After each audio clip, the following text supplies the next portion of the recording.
Ni jambo mbaya sana kama tutatumia askari polisi kuumiza wananchi wako na maoni tofauti ya kisiasa. Waeleze ya kwamba these people don't understand the damage they are doing to the people and the economy of Kenya.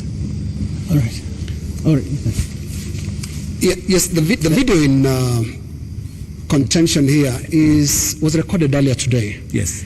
That of former MP Alfred Keter being abducted in broad daylight.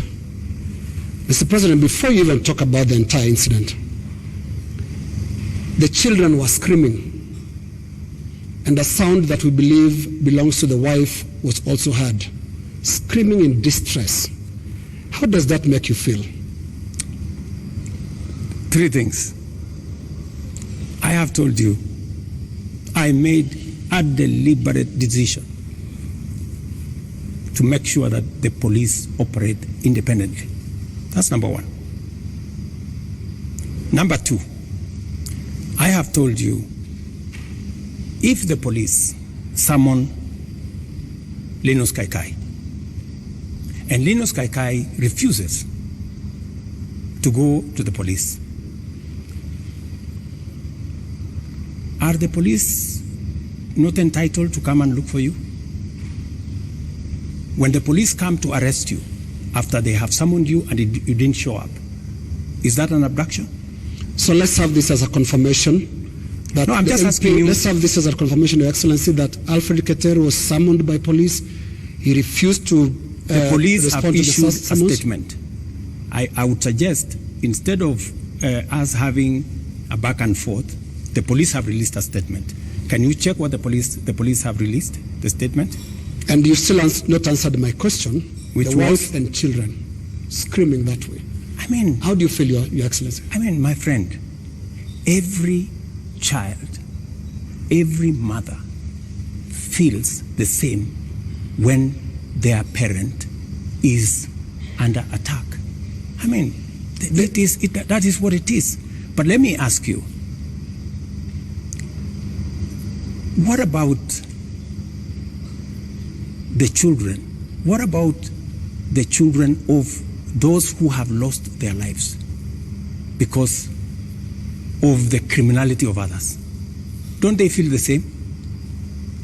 So we just need to be a country of the rule of law. Impunity cuts both ways. Those who respect the law must be protected by the law. Those who do not respect the law must face the full force of the law. That's how it operates. That's how we will have a society. Here is the same way we must condemn excessive use of police powers, but we must equally deal firmly and decisively with criminals who put the lives of other Kenyans in danger, destroy property of hard-earned earnings. There are many people, Linus, in this demonstration that have lost livelihoods, that today their children are crying. Today their wives are in tears because they don't know how to face tomorrow. Mr. President, their businesses have been wiped out. Yeah. Their incomes have been destroyed. I have just told you 2.4 billion shillings worth of business has been destroyed. And today, as I talk to you this evening, there are families who have tears. There are families who do not know how to face tomorrow. And I've asked you very specifically, President, how do you feel about those tears, especially those who have been killed by police bullets? It is horrible. It is horrible. When you find a situation where people are grieving, whether they are grieving because their parents have been arrested, or they are grieving because their hard-earned earnings of many years, monies there, I have on my phone, people who are saying, I borrowed money. My whole loan has been wiped out. My whole barber shop has been destroyed. My whole hardware has been looted and burnt. And they are in tears. So I must equally work with the police to protect all these citizens. And it cuts both ways, Linus. It cuts both ways. Using the rule of law. Absolutely. Let me take you to just step by step. Absolutely. The rule of law. The rule of law says. The rule of law requires the police to investigate a matter, to, when they have sufficient evidence, present that to the ODPP. The Director of Public Prosecutions takes people who are culpable to court. That's the journey in the rule of law, Mr. President. In the case of 39 people who have been abducted, and the abduction here, we're using it deliberately because of the manner in which the people have been arrested, like we've seen in the case of Alfred Keter. Others who've been picked up from their houses in the middle of the night, and they are held incommunicado for more than 24 hours outside of what the rule of law says. And then they are not taken to court, so they are not charged with anything. That is outside of the rule of law. So in one instance here, we are saying we are not following the rule of law. In the second instance, Mr. President, you have people who were unarmed, like in the case of Rex, who was shot in the middle of the night, unarmed, who have been shot by police and they've ended up dead. 24 of them. You say 19. That again is extrajudicial, because there is no justification that has been produced to show that there was justification for the police to use the excessive force.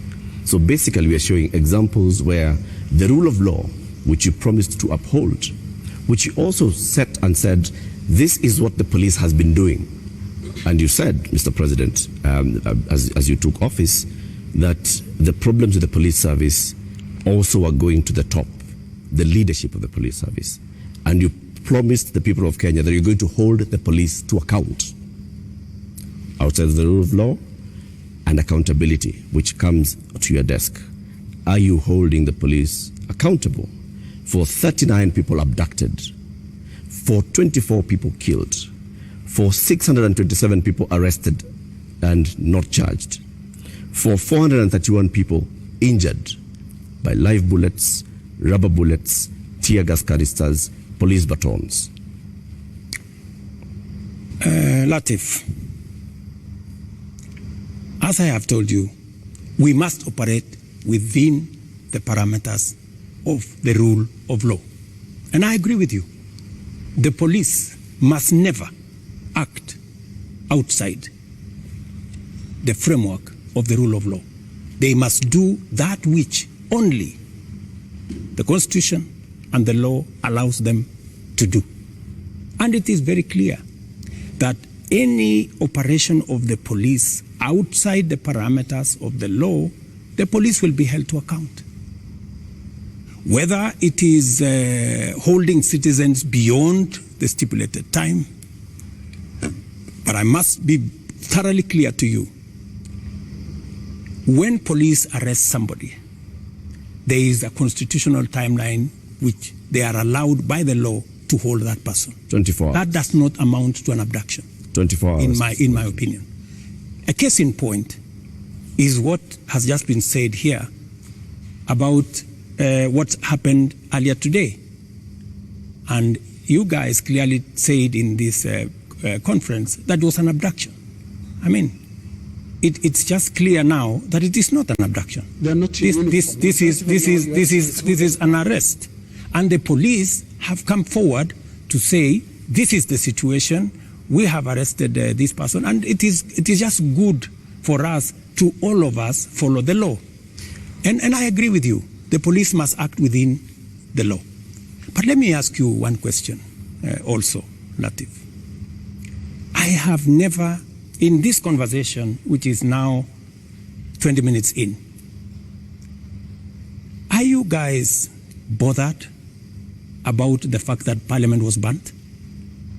Are you guys concerned that millions of businesses, of Kenyans, hardworking Kenyans, were destroyed? How do you feel? But it all how do you feel? It all happened under your watch, Mr. President. No, but this is at the end of the day, this is why we are saying you sought to keep us safe. We must be even. You know, we must be even. The police have a difficult job. They have to make sure the peaceful demonstrators are protected. but they also must make sure that the criminals, and when you say criminals, when I said the other day criminals, many people took offense that I was calling the demonstrators criminals. That's not. Families of the dead, Your that is Excellency, not. That's a lot of offense. Family of Rex. Rex was killed in a week when the protesters were very peaceful. The first week of these protests were peaceful. We saw protesters carrying placards And water bottles. water bottles. Rex was killed on his way out of work. Let me How do you feel? I mean, let me tell you when they hear you say criminals. I mean, are you telling me Rex is the one who burned Parliament? But Rex died without breaking anything. No, I'm just telling you. he died before. Rex There are criminals who infiltrated and caused mayhem.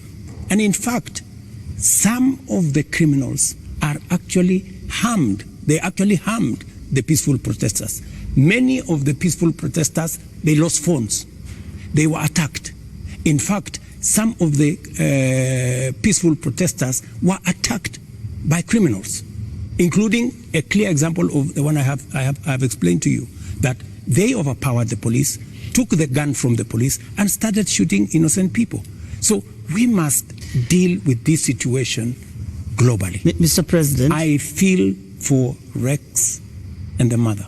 This should not happen to any child in Kenya, especially when they are engaged in a peaceful demonstration. Mr. President, the concern I've heard from the young people, because I've been speaking to a lot of them, and they said they haven't heard you. In the two statements, actually there are more now because you have spoken in other settings apart from the two addresses you gave. They haven't heard you address them. They haven't heard you talk to these parents. They haven't heard you acknowledge that there were people who were shot by police in circumstances that did not warrant that. Are you saying you haven't seen anything that bothers you about how police responded to these protests? I am very, and in my first statement, I clearly said that innocent lives were lost. In my second statement, I said the same. There were innocent lives lost. But also equally, as a person who is responsible, I must think about those who are suffering because they were innocent, but I must also be concerned about those who are suffering because criminals caused them immense harm. And that is the balance that I need to be able to lead a country. I must protect everybody. I must protect the protesters, and I must be concerned about their lives. I must also protect innocent people who become victims of criminals who take advantage of a peaceful, democratic process that goes on in our country. Do you feel that you protected all those people in the last couple of days, whether it is people who have businesses, whether it is Parliament, whether it is the people who lost their children? I did my best. If I